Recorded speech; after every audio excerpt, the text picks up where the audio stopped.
Okay, how have you found your visit to Oaklands College this afternoon? Very good. I mean, I've been here before. I mean, when I was Secretary of State, I came here, I think, 4 years ago. A really impressive college.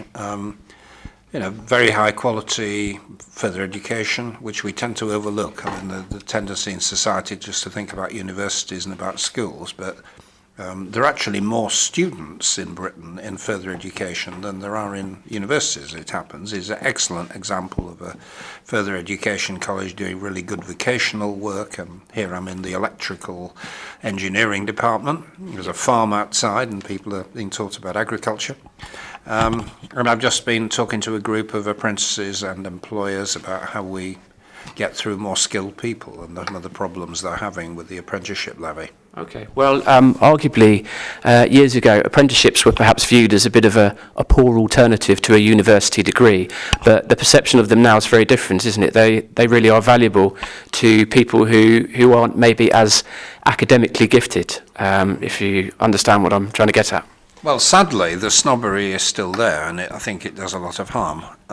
When I was Secretary of State in the government, I had responsibility for this. We did a massive expansion of apprenticeships. We improved the quality of them. But still, as talking to these young people today brought out very clearly, when they were at school, all the pressures on them, particularly if they were smart and got good grades, was to go to university. Whereas they'd all decided, these young people here, that actually they wanted to acquire some practical skills, and none of them regret it. I think they made a really good choice, and their friends are actually envy them because they're now earning, they've got cars, they're not worried about getting a job when they've graduated, as of course a lot of people at university have. So university is good for many people, it's exactly the right thing to do, but for many others it isn't.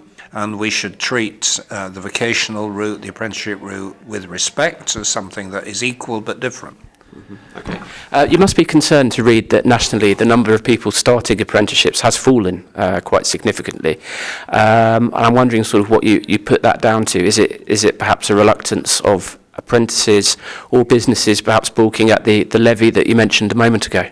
I think that is the reason. Certainly when I was responsible for this in government, we got a big expansion, and it is depressing, after all the work that went into it, that we now see apprentices in decline. I hope it's a short-term problem, but what happens under this new system that this government have just brought in is that firms above a certain size pay a levy. It's a tax, basically, and the money goes to the Treasury.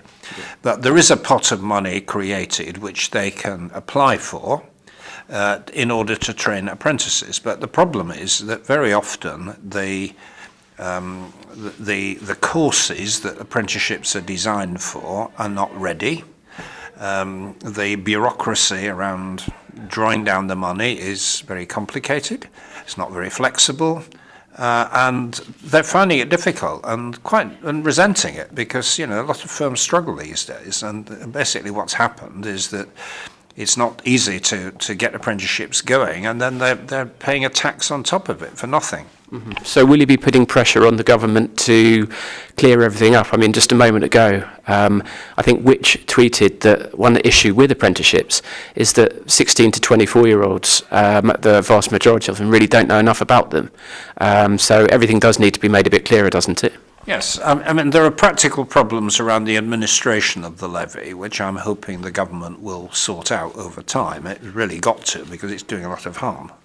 But there is a deeper problem about how we make apprenticeships available to young people. What's happened at the moment is that careers advice and guidance in schools has been stripped away over the years. I have to say my government was partly responsible for that, and I regret it. So they don't get good guidance. There is a sort of habit whereby teachers will take the more academically gifted kids and put them through a UCAS form and into university, even if it's not the best option necessarily. So we do need a kind of cultural change where young people are encouraged and helped to find an apprenticeship just as easily as if they were to go off to college. Okay, thank you very much for your time. Okay, thank you.